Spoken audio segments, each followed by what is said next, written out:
Hindi ka na nakareply kagabi ah. Nakatulog ka na ba? Ano namang ire-reply ko sa sinabi mo? Eh di kung ano gusto mo i-reply. Ba't ba kasi ang cold mo? Samantalang dati, bilis-bilis mong mag-reply. Ikaw pa nga nauunang mag-chat eh.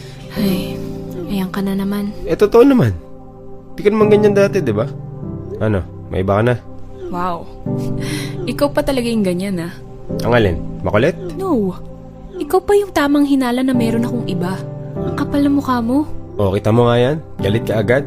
Tinatanong ka lang naman. Hindi ka nagtatanong. Pinagmumukha mo pa na ako yung may kasalanan kung bakit tayo nagkaganto. O bakit? Ako ba?